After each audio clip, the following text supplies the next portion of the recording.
सवाल करते हैं भाई।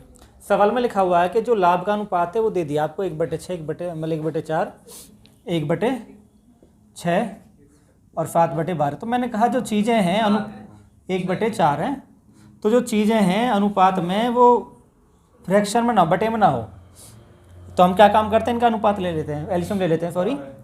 तो 4, 6 और 12 का एलसीएम कितना, 12।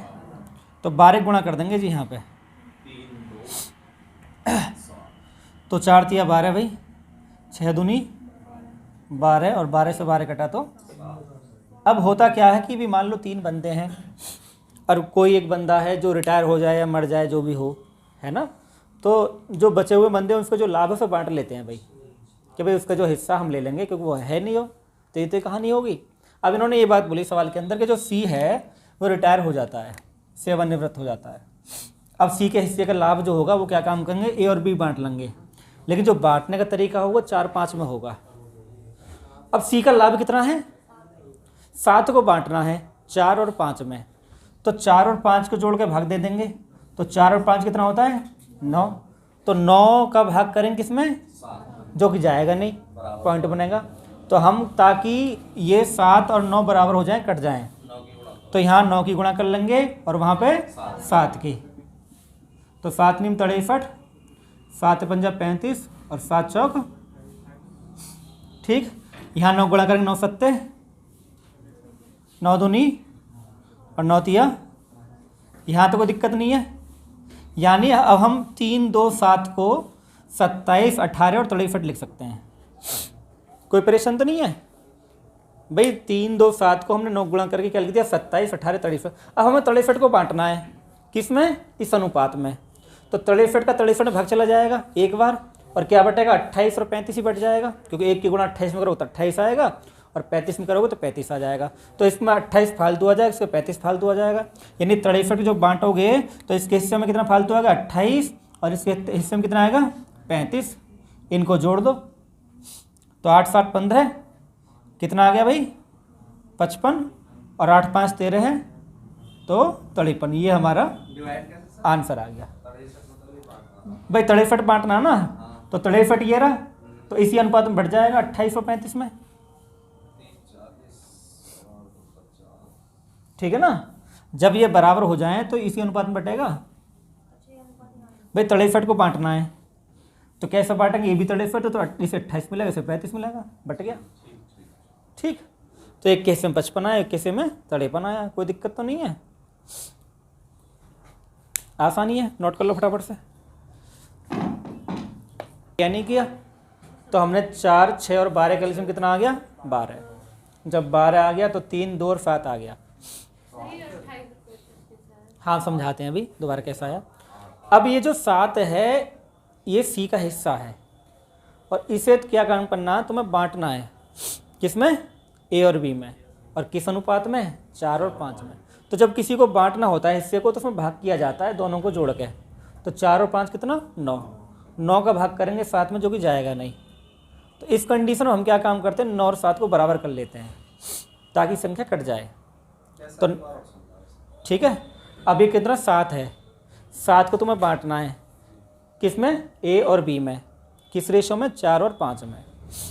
तो बांटने का तरीका क्या आता है कि 7 में भाग करना है, 4 और 5 9 का, तो 7 में 9 का भाग जाएगा नहीं। ये चीज याद कैसे रहेगा, जैसे 7 से 9 करना, मैं 9 में डिवाइड करना, 7 में 9/7 कर दिया, फिर आप एक बात समझो ना कि आपको बांटना क्या है, आपको 7 रुपये बांटने हैं जी, 7 रुपये बांटने हैं, किस अनुपात में, 4 और 5। तो 7/9 ना करोगे, अनुपातों को जोड़ के भाग करते हैं।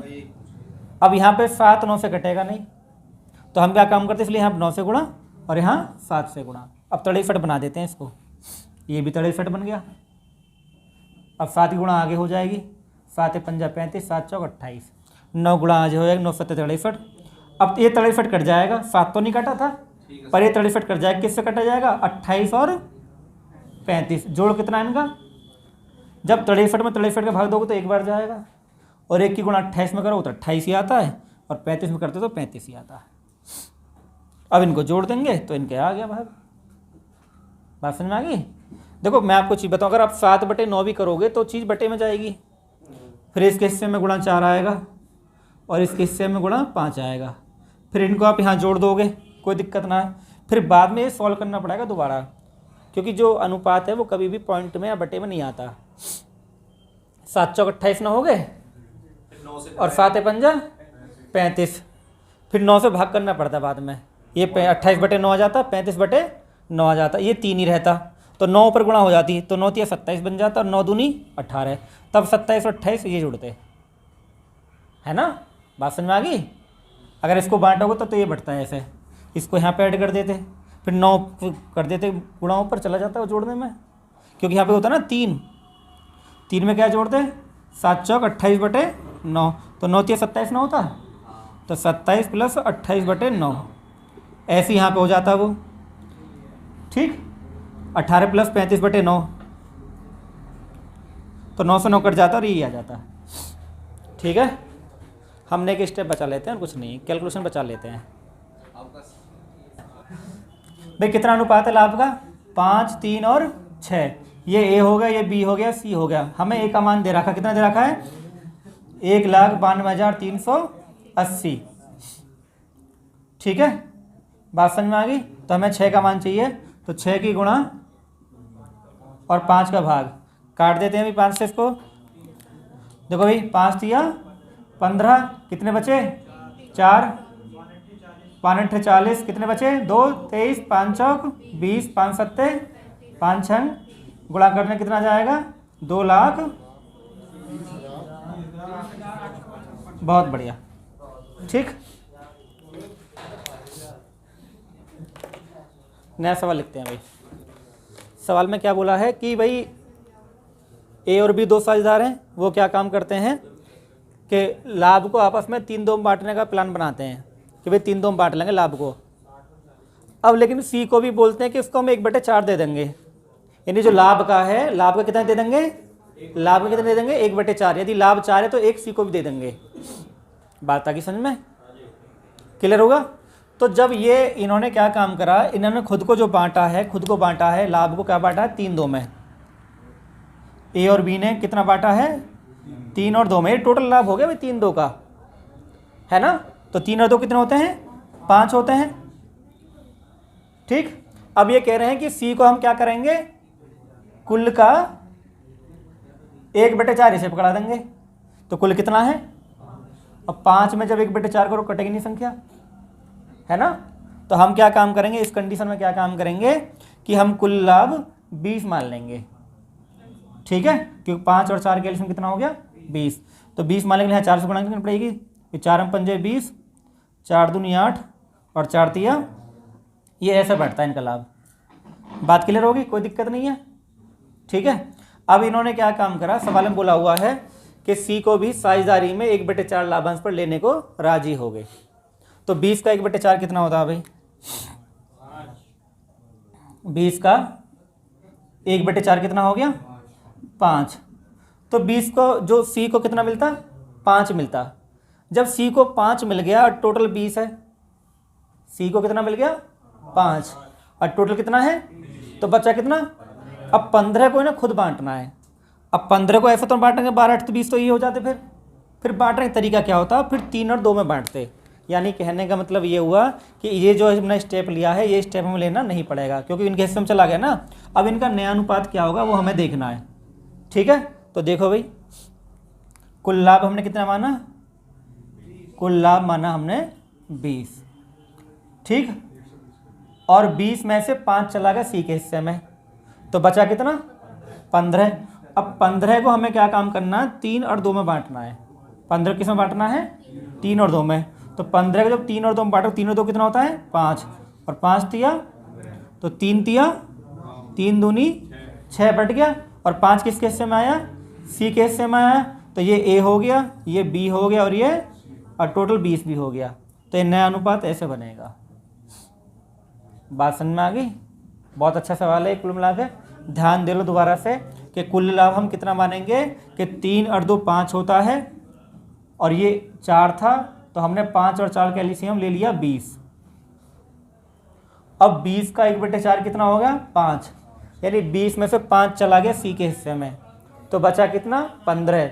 तो 15 को बांटने का तरीका होगा 3 और 2 5 का भाग देंगे 15 में, तो 5 तिया तो 3 तिया 9 ये होगा, 3 दूनी 6 होगा, तो 9 और 6 15 9 हो गए और 5 सी के हिस्से में है, तो अनुपात बना 9 6 और 5।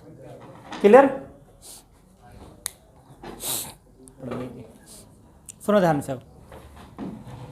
अब इस सवाल में क्या है कि ए बी सी ने व्यापार स्टार्ट किया 5 4 3 के अनुपात में, है ना। तो 5 4 3 ये अनुपात में है, ये फिक्स वैल्यू नहीं है और फिक्स वैल्यू हमसे पूछी है। तो 5 4 3 का मतलब है 5x 4x और 3x। ठीक है जी, कोई दिक्कत थोड़ा ना है। तो इसमें हमें समझ रहे हैं कि 5 अनुपात 4 अनुपात 3 का मतलब ये है कि ये 5x हो गया, ये 4x हो गया और ये 3x हो गया। कोई दिक्कत तो नहीं यहाँ तक। अब उसके बाद होता क्या है कि इन्होंने कंडीशन अप्लाई कर दी कि 4 महीने बाद बी ने 1000 रुपये और निवेश किया। तो ध्यान रखना भाई, बी कितने महीने तक रहा है? 4 महीने तक। तो 4 महीने में कितना हो जाएगा इसका? 4 गुणा 4 कितना हो जाएगा भाई? 4x गुणा 4 कितना हो जाएगा? 16x। कोई दिक्कत है? और कितना पैसा लगा दिया इसने? 1000 रुपये लगा दिए। तो पहले कितना पैसा था? 4x। अब लगा दिए 4x प्लस 1000 और ये क्या महीने रहेंगे? 8 महीने। कोई दिक्कत तो नहीं है भाई? 4x वाला पहला पैसा है, 1000 और जोड़ दी तो 1000 प्लस कर दिया, 8 महीने और लिखेंगे क्योंकि 12 महीने टोटल हैं। 4 महीने यहाँ आ चुके हैं, 8 महीने ये रहे, तो 12 महीने हो जाएंगे। अब 8 की गुणा करो, 8 चौक। कोई दिक्कत है यहाँ तक? अब देखो इसके यहाँ पे 16x है, यहाँ पे ये है, इन दोनों को ऐड कर देंगे। जब इन दोनों को ऐड करोगे तो 16 और 32 कितने हो जाएंगे? 48x प्लस के 8000। यहाँ तो कोई समस्या? कोई समस्या नहीं है। अब देखो जो ए है उसका इन्होंने नहीं बोला कि भाई ये गया है नहीं गया है, तो इसको 12 महीने तक रहा है। जब ए 12 महीने तक रहेगा तो 12 गुणा कर दो इसमें, तो 12 पंजा। कोई दिक्कत तो नहीं यहाँ तक। अब सी की बात आती है, लेकिन आप एक बात ध्यान रखना कि जब आपको 3 अनुपात दे रखे हों तो आप किन्हीं भी दो अनुपात से उत्तर ला सकते हैं। जब आपको यहाँ पे 3 अनुपात है ना, 15 14 11, तो 3 अनुपात दे रखे हैं, तो आपको जरूरत नहीं है कि 3 अनुपात को एक साथ सॉल्व करो, कोई भी 2 अनुपात ले लो, क्योंकि अनुपात को आप एक बार तो लिख सकते हो बटे में, इस तरह से 15 बटे 14 बटे 11 तो नहीं लिख सकते, कोई भी 2 ले सकते हो खाली। तो 15 और 14 हम ले लेंगे, ठीक है ना। अब होता क्या है इस सवाल में?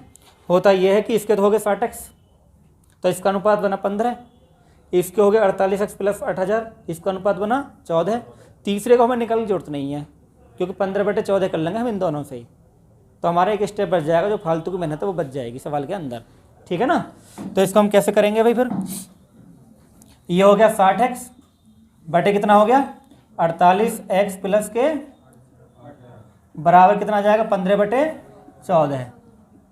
अब इनसे ही हम क्रॉस मल्टीप्लाई करके आंसर ले लेंगे, ठीक है। तो देखो भाई, जब क्रॉस मल्टीप्लाई करेंगे तो चौछिंग कितना होता है? 84 बराबर 15 मट्ठे 120 की 0, 15 चौका 60 और 12 और 15 मट्ठे 120 यानी 15 गुणा 8000 आ गया, बाद में कट जाएगा। तो 840 में से 720 घटा देंगे तो कितना आ जाएगा? 15 गुणा 8000 आ गया। कोई दिक्कत है? तो x बराबर कितना आ जाएगा? 15 गुणा 8000 बटे 15 मट्ठे और 8 से कट गया ये। अब x का मान आ गया। जब x का मान आया तो इसका मान पूछा था इसने कि भाई c की वैल्यू कितनी है, तो इसका आंसर आ जाएगा 3 गुणा 1000 बराबर 3000। ये हमारा आंसर आ गया।